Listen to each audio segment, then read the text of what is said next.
Alright, so today we're doing a bit of a different video. We're back filming. We have been away from filming because I had bought an entire new camera set. So with that in mind, we thought today would be a good opportunity to do a What's in My Camera Bag 2021. Brace yourself for this.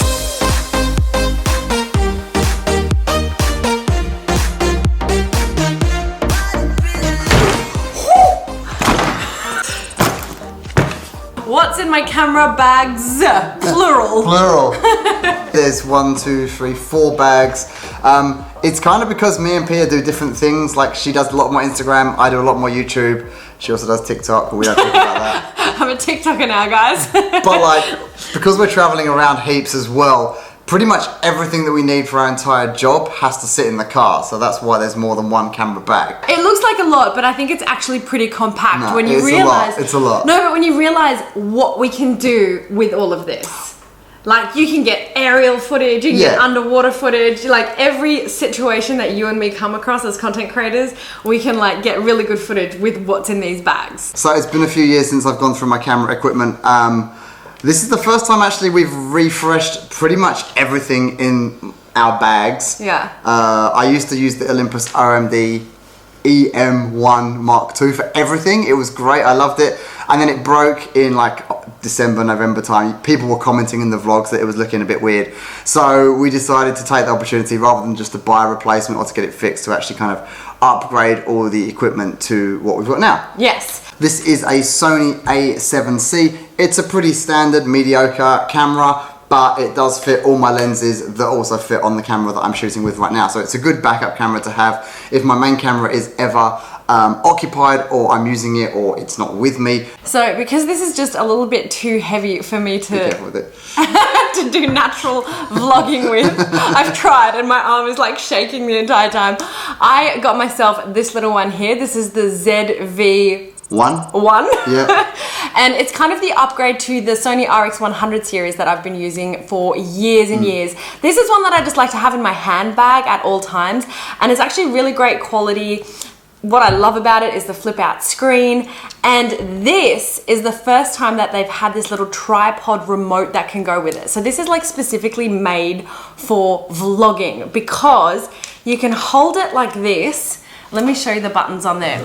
You can actually control while you're vlogging what you're doing. So you can press record, you can turn it on and off, all those sort of things there. And even if you disconnect this tripod, you can put the camera somewhere and still use this as a remote. So I find this really, really handy. I also have a little mic, but Kane's currently stolen it. I've put this mic on there because I want to show you my mic, which is down here. And then the camera that I'm shooting on back there is the Sony a7S III, which is the, I want to say it's the new one. It's not a new one. It's been about a year since it came out, but I just couldn't get my hands on one in Australia. So it finally arrived about a month ago, which has been great. That camera's super cool because it can shoot 4K 120 frames per second, which gives you that super smooth slow-mo that you've probably seen in the last couple of videos, but also in 4K, which is just a super bonus. Super bonus. Super bonus. What's a super bonus? It's a bonus.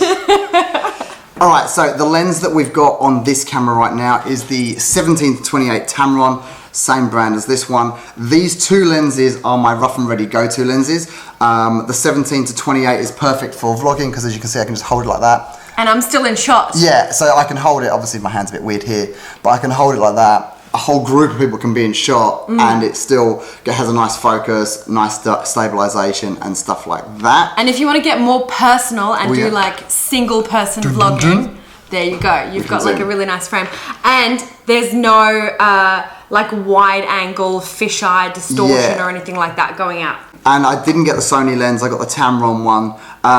Two reasons really. The Tamron one isn't, no one's really going to notice the difference, and it is half the price. So if I drop it, we go to the beach heaps, I often get sand in my cameras and stuff like that. This is a perfect lens that I can just replace if need be at a cheaper cost. So that's the 17-28. Then it goes 28-70, which is like kind of that standard fill-in lens. I use this a lot at 35mm to shoot Pia for Instagram. That's a really nice focal length to photograph people. It gives a really nice cinematic effect, which I am obsessed with. Do you want to switch to that one to show the zoom and what it looks like? Okay. So what did we just have on? This is the 17-28. All right, and now we're switching. Okay, so this is at 28, and this one will then zoom all the way to there. So as you can see, Hey guys. not an amazing zoom, but if you were like 20-30 feet away from the subject, i.e. Pia, I can get some really nice portraiture, and it will also give a nice blurry background effect in those photos as well. As you can see, this is not the ideal vlogging lens, so we use this one more for photography rather than actual video footage or first person vlogging, because obviously this is too close. So this lens I would really only use if we're traveling. So I probably bought this 2 years prematurely given coronavirus. But it is perfect for shooting animals on safari. If you watched our Sri Lanka vlogs, I used the Olympus equivalent of this lens to shoot all the leopards and the elephants who are super far away. This lens is a G Master lens, so it has really good glass. This has good stabilization, not brilliant stabilization. You would still need to put this on a tripod just purely because it's such a big, heavy zoom lens. It's going to move, and if you're shooting something 100 meters away, that slight movement is really gonna make a difference. But it is a beautiful lens for photography, and I will probably try it out for some video. I mean, you've been getting like kangaroos and quokkas. Yeah, that's true. And I can get a really good time lapse of like a very close-up cloud. It's cool, but if you're vlogging, again, this is probably a bit of an overkill purely because it's so big and you're holding a camera and you've got to get that moment real quick and the thing will move so much. So this really is a luxury lens for me. I'm really happy to have it. Probably not essential if you're starting out vlogging though. Shall I show them what it looks like? Yeah. I'll show you what it looks like. Down a bit, down a bit. What do you mean? There we go. Okay, that's at 70. So that's a pretty nice picture. And then Is it right up in my face? yeah, it's pretty hectic. And that's 200. So as you can imagine, if Pia was a tiger on safari, it would be great. Next up is my favorite camera ever made. It is the DJI MAVIC Pro 2, and the MAVIC Pro 2 has this, which constantly blows my mind.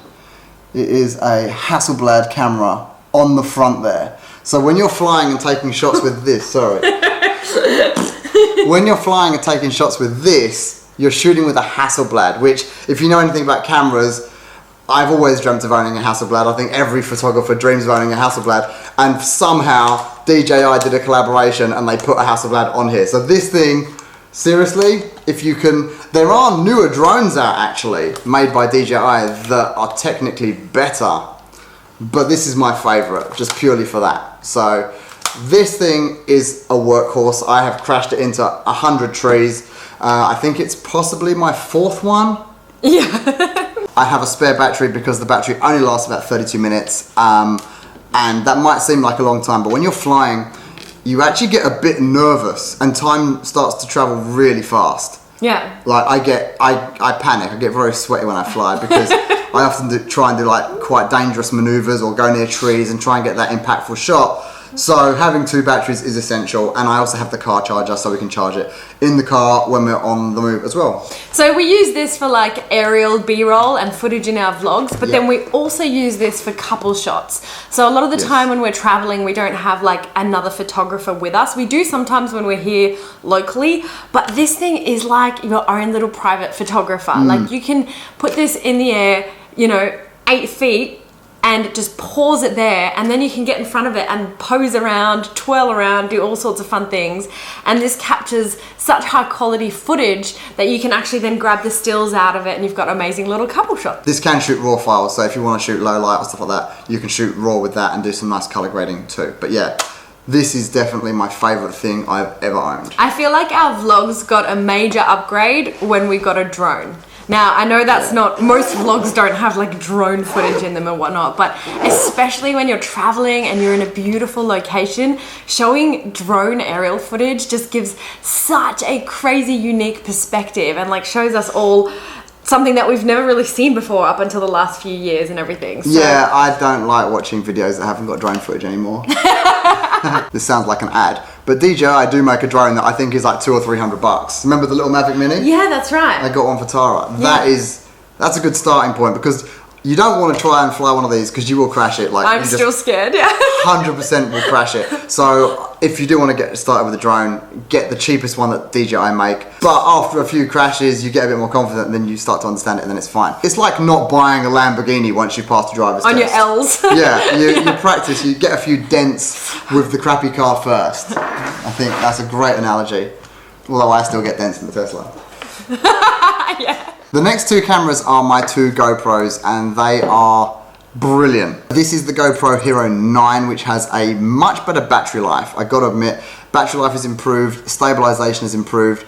I would probably suggest if you have the GoPro 6 or 7, this is worth an upgrade. If you have the 8 and you can afford it, it's worth the upgrade, but you might not notice too much. Where I think this really comes into its own is when you pair it with the Max lens mod, which is this extra lens you can clip on the front.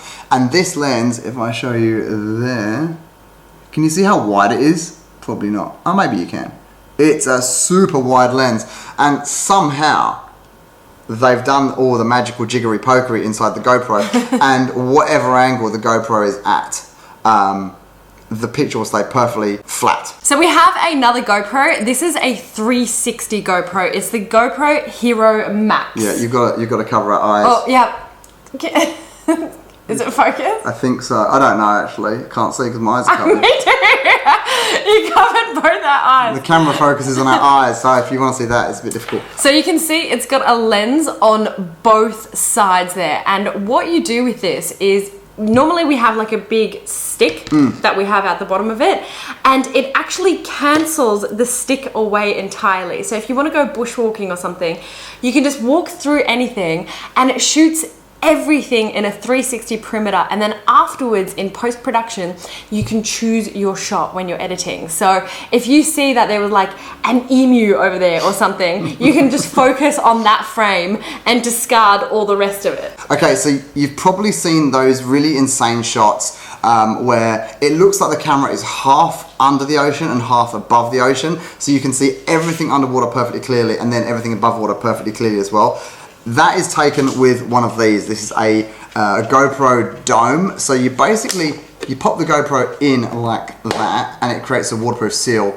You clip it through, and then once that is half submerged, when you record either video or photo, it will perfectly photograph everything underwater and everything above water at the same time. We haven't actually used it yet. I'm going to try it out probably this week. So hopefully, if you check my Instagram, there should be some photos of that up on there. But yeah, this is probably a bit of a luxury thing. You don't need this because the GoPro is waterproof, but we specifically bought this because we wanted to try and get some shots. So this is actually the best camera that we both own because it's the camera that we have in our pocket all the time. You don't need an incredible amount of camera kit to make a vlog these days. Like, the iPhone is still good. I think Mr. Beast made his first like 100 videos on his iPhone. Yeah, with this, the crazy thing is you can actually film, edit, and upload an entire vlog. Yeah. Like at the end of the day, at a pinch, we could do our whole job just with these. And the other thing that we got, this is like $199 I think, which is basically a little gimbal. So if you want to get super smooth shots on your iPhone, this thing is amazing. I think you can just do that. Yep. And so if you went for a run or anything like that, you can use the iPhone's camera but get really smooth footage. Yeah, and Kane's been filming a lot of TikToks with this, so he does. He's really leveled up his TikTok game. Okay, these two are the most important things in our camera arsenal. This is the Rode VideoMic NTG. It is a shotgun mic. It is also a USB-C, so if you need to use a microphone for your computer, you can plug that in. So, for instance, if we ever do voiceovers on Pia's beauty videos, she literally just talks into that and it records straight into the computer, which is handy. Or if you want to record into the camera, it has one of these sockets and it comes with a dead cat, so you pop that on there, and even on the windiest of days, you won't get any bad wind. You'll just get, you still might. You'll just get nice, crisp audio. As you can see, this is a directional mic. So yes. Essentially, if you were behind the camera here, you're not going to be very loud. but if you're in front of the camera here, that's what it's focusing on picking up. But what we noticed with us vlogging is that a lot of the time Kane's holding the camera, so he's physically behind the camera, and maybe I'm in front of it, or one of our friends, or wherever we are.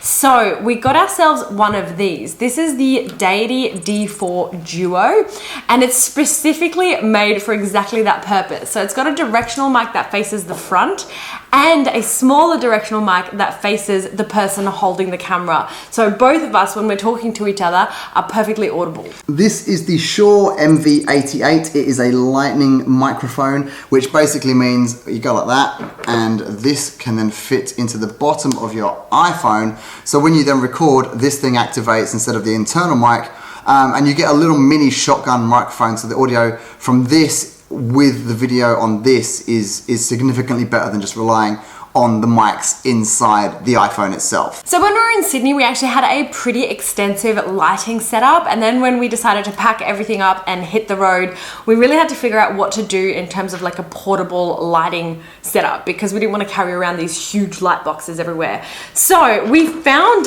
these, and we bought 4 of them, and these are actually some of the best things I think we've ever bought. They're so versatile. Yeah, they're RGB lights, so they do all of the colours. Yes. As you can see. Okay, it just goes through the colourway like that. So they come with a little clamp and a little sort of tripod so that you can just dot them around the place. And in addition to just creating like cold natural light or a sunlight look, you can do all these different colors. So we've been using these different colors to create different moods in the backgrounds of our videos. So we should have done that now, like a little like, ooh, tech review. I don't want to create a tech mood in our kitchen. It'd be weird. So these are great to not only illuminate our faces, but actually illuminate different parts of the background as well, which is why we have 4 of them. So sometimes we just have one of these and we kind of carry it around with the camera just to illuminate anything that's too dark. And sometimes we have them sort of dotted around everywhere. I do want to mention this battery. It's a 27 milliamp battery. It's USB-C, and it's strong enough to actually power my MacBook, which when you're flying, that's a game changer. I know a lot of airplanes do have plug sockets, but sometimes they don't work, sometimes they don't have them. So to be able to get like basically another entire life out of the Mac when you're editing on a plane with that, that's very handy. And the Mac I have is the Mac M1, the new one. This is only the 13-inch because they don't make the bigger one yet with the new chips, but I have found the editing in Final Cut Pro on this is about 30 to 40% faster than editing the same footage, the 4K footage on my iMac Pro, which is just crazy because the iMac Pro is like 8K. Yeah. This thing's $1,200. We actually started our Big Aussie Adventure series with Kane carrying around his huge desktop iMac Pro everywhere. He would literally pack it into the car, and every Airbnb that we checked into, he would bring in the box and like set up camp in these Airbnbs just because he needed it for editing. And now we have this little thing, and it is way faster. Yeah, I would say there's only 2 downsides to this Mac. One of them is that it is only in 13-inch right now. They will make a bigger one. It's just that this is the first one out. I would much prefer editing on a 15 or 16-inch. I'm sure that will come. And the other thing is the ports on the side. In true Apple style, they've only given us USB-C, which means if you want to get any cards out of the drone, the GoPro, the cameras, anything like that, you need a little adapter, which I regularly lose, so I think I have bought like 5 of them. But yeah, they're the only 2 downsides. The upside is this thing edits really, really well. The battery life is incredible, and it doesn't get hot, which my last Mac used to get really hot. This one doesn't. So we also got these, the Apple AirPods Max. These are great. Kane loves these for editing. I love them for the noise cancelling. We use them when we spend too many hours together. No, also the other thing that is very good is, I don't know if other headphones can do this or not, but these can. You can Bluetooth to the same device. So if we're watching a movie, obviously we've only got a little laptop, or if we're on a plane or something, we can both use the same headphones on one screen, which is a game changer. Honestly, like, I don't know if we're missing something, but I think this might be the first time that has happened, because I remember prior to this, you used to always share one, like, yeah, I had the left ear with the right. Me. Yeah. Yeah. No, I don't know if it's new. I don't know. I'm probably shouting actually. I don't know if that's something unique to Apple AirPods Max. but it is a really handy feature to be able to share audio now. So that's that. The one thing I would say, if you want to edit with these, you do need to get the cable, because there is inherent lag when you're editing over Bluetooth in every set of headphones. So if you want to edit to the music like I do, get the cable. This is the new DJI RS2. It is the ultimate stabilizer for a camera, and if I'm ever paid to do a commercial job, I will use this with the in-body stabilization on my camera turned off. This just delivers the best cinematic style stabilization that you could ever wish for. So this is something that I'll probably only use for actual work rather than just the vlogs, but yeah, I thought I'd show you anyway because it does travel with me. So that's pretty much it, guys. That is what is in our current camera kit. It gives us a pretty good variety of tools. So we can create everything from TikToks and Instagram Reels all the way up to professional, polished, commercial level work. We hope this has been interesting for you. I know it's a bit of a different vlog to what we normally do, but we are back. Now we have a full range of equipment. The vlogs are going to be back thick and fast. So make sure you hit subscribe and like this video, and we will see you in the next one. Bye!